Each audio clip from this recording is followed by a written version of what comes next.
नमस्कार, जय हिंद साथियों। मैं आशीष सांगे आपके अपने YouTube channel new commando defence academy Jaipur में स्वागत करता हूं। दोस्तों, आज की इस वीडियो में मैं आपको साबरमती प्रवाह मार्ग के बारे में बताऊंगा। जी हाँ, ये वही नदी है जिसके तट पर बसे हुए साबरमती आश्रम से गांधी जी ने अपनी नमक यात्रा शुरू की थी और दांडी तट पर नमक बना के नमक कानून को तोड़ा था। साबरमती नदी का नाम सुनते ही कई लोगों के दिमाग में गुजरात की तस्वीर आ जाती है, जो कि आनी भी चाहिए, क्योंकि गुजरात की सबसे महत्वपूर्ण नदियों में से एक है साबरमती नदी और साथ ही पश्चिमी तटों की तरफ बहने वाली सबसे प्रमुख नदियों में से भी एक है। दोस्तों, वैसे तो साबरमती नदी का अधिकतम हिस्सा जो है वो गुजरात में है, लेकिन इसका उद्गम गुजरात से नहीं होता है।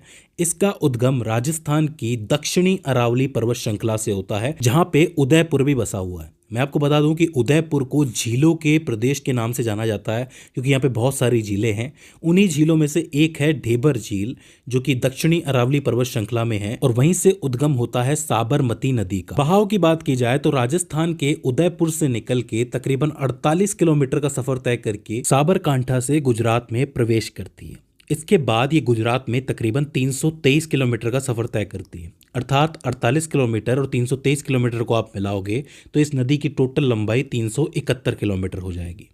सबसे आखिर में ये गुजरात में खंबात की खाड़ी में गिरती है, जहां से ये अरब सागर में मिल जाती है। अब बात कर लेते हैं इसकी सहायक नदियों के बारे में। तो देखिए, ये पश्चिमी घाटों की तरफ जा रही है, तो यहां जा रही है तो इस दिशा के हिसाब से ये ऊपर वाला हिस्सा राइट हो जाएगा और नीचे वाला हिस्सा लेफ्ट हो जाएगा। यहां पर एक ही ऐसी नदी है जो सीधे राइट साइड से आती है और बाकी नदियां जो है वो लेफ्ट साइड से आती है।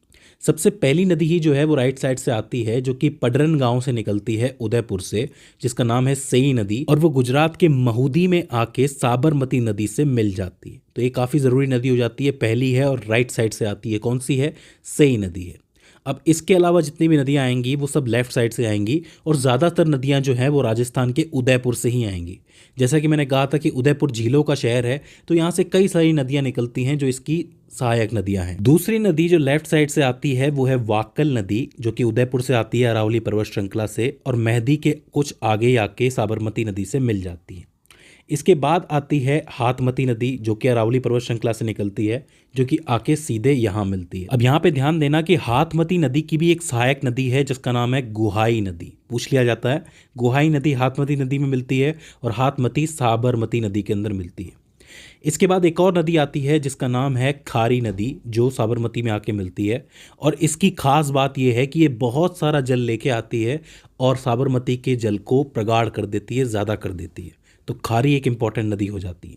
और खारी के जस्ट नीचे एक नदी और आती है जिसका नाम है वेत्रक नदी, जो कि सबसे लंबी नदी है, सबसे लंबी सहायक नदी है साबरमती नदी की।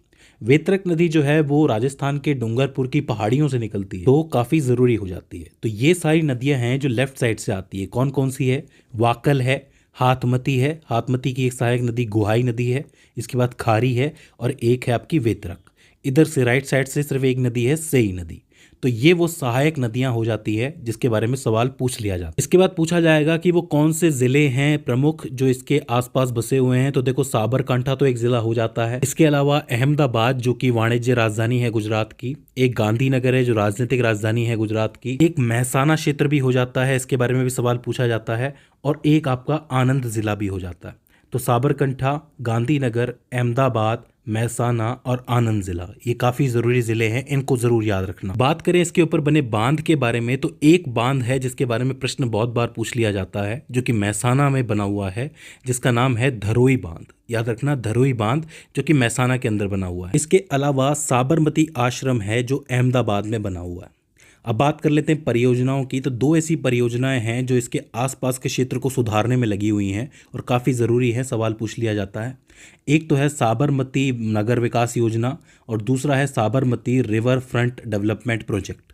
दोनों ही इंपॉर्टेंट परियोजनाएं हैं जो इस नदी के आसपास के क्षेत्र को विकसित करने में लगी हुई हैं। कौन कौन सी हैं? साबरमती नगर विकास योजना और Sabarmati river front development project. आखिर में इसका बेसिन क्षेत्र बसता है, जिसको आप जल ग्रहण क्षेत्र के नाम से भी जानते हो। तो साबरमती नदी का कुल बेसिन क्षेत्र 21,674 वर्ग किलोमीटर है, जिसमें से 4,124 वर्ग किलोमीटर जो है राजस्थान के अंदर है और 1,550 वर्ग किलोमीटर गुजरात के अंदर है। तो दोस्तों ये हो जाती है साबरमती नदी प्रवाह मार्ग। आई होप आपको समझ में आया होगा। अगर इसके बाद भी इसके अंदर आपको कोई क्वेरी आती है तो आप हमें कमेंट सेक्शन में बता सकते हैं। तो दोस्तों आज की इस वीडियो के अंदर बस इतना ही। सी यू इन द नेक्स्ट।